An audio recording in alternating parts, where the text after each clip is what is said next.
It's a short week, but there's a whole lot of food involved in this coming weekend, I'm sure. So as we build up to that, let's talk food with Chris Fothergill Brown from youtube.com/That's Rank. Hey, Chris.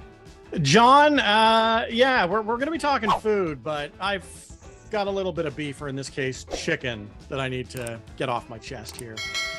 At some point in the last couple of years, our chickens changed, and it happened so fast. But today, you know what? I can't even drive a block down the street without seeing a restaurant advertising their Nashville hot chicken sandwich anywhere. A&W, Burger King, Swiss Chalet, Mary Brown's, and I know the Mary Brown's one just tickles you in all the wrong places. The floor is yours if you want to give it to them, John. I can't. I quite like Mary Brown's, so I can't. No. All right, I know the use of the word Nashville, though, really got to you because they're an all-Canadian institution. Well, that's the thing. Like, it's just, it was just seeing Nashville next to Canadian that I kind of cringed at that. It wasn't the idea of it being Nashville barbecue sauce or Nashville whatever. It was just this whole touting of Canadian, and our new Nashville sandwich. It was just, what? So what you're proposing to me then is the Peggy's Cove Pepper Power Sandwich is what There you go. Okay. Yes. Here's the thing that gets to me where the Nashville sandwich is concerned, John, is that none of it's authentic, and I'm a bit tired of the bastardization of the name Nashville. Okay. A Nashville hot isn't actually what any of these places are serving up. They just want the sexy name without putting in the work, because the reality is if they sold it the way it was intended to taste, they wouldn't actually sell any sandwiches at all.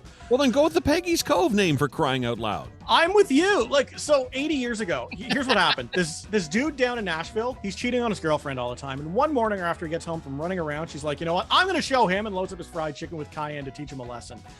Dude takes one bite and is like, holy crap, that's the best thing I've ever had in my life. And they start selling it at the restaurant. Are you kidding? Is that how that happened?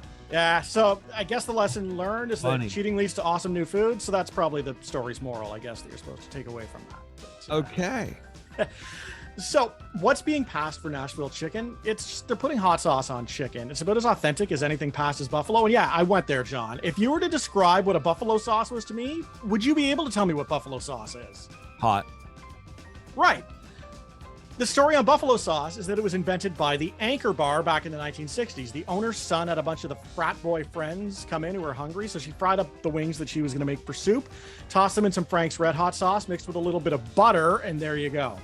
So if you were to eat a buffalo chicken, you need it to encompass hot peppers, vinegar, and butter. When the restaurants sell it, they almost always forget the butter portion because it takes away the thickness of the sauce a little bit, and they want it to stick to the sandwich. So you rarely actually get a buffalo sandwich when you order a buffalo sandwich. It's driving me a little bit crazy. It's like the people who are all in on the Detroit-style pizza craze without even using the square pan or crisping the edges up on the side of it. Friggin' Delissio has a Detroit-style pizza, and you can't make a Detroit-style pizza from frozen. Get out of here, Delissio. You know, I won't ask how you feel about people who make poutine with cheese whiz then. Oh my God.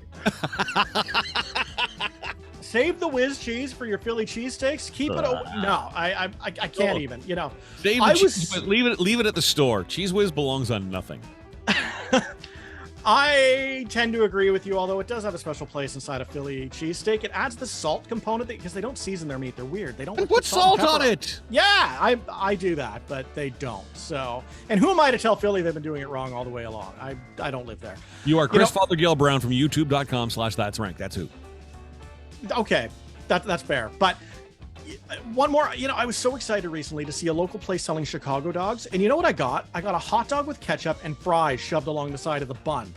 That's not Chicago. I don't know what that, it's a damn mess is what that is. But a Chicago dog is a beef dog served in a poppy seed bun with mustard, that nuclear green relish you can see from outer space, a pickle spear, tomatoes, some pickled sport peppers, and celery, salt. The only place I've ever had that is in Chicago, and I keep hoping I'm going to get the real thing somewhere else, but people just want the name without the effort. So closing this down, going back to Nashville, the real deal is basically just cayenne pepper mixed with a little bit of chicken grease and some brown sugar, and that's it. It's not supposed to be good. It's a punishment unless you have a very specific palate. But because restaurants need to sell sandwiches, they can't make the real thing, in which case, I'm with you. Let's just call it the Peggy's Cove Pepper Sandwich. Get your life together, Mary Brown's. We need the Canadian sandwich. I mean, would that not intrigue you more so than hearing the same old Nashville Buffalo? You never hear Peggy's Cove. Oh, what? Anyway, that would create a conversation as far as I'm concerned.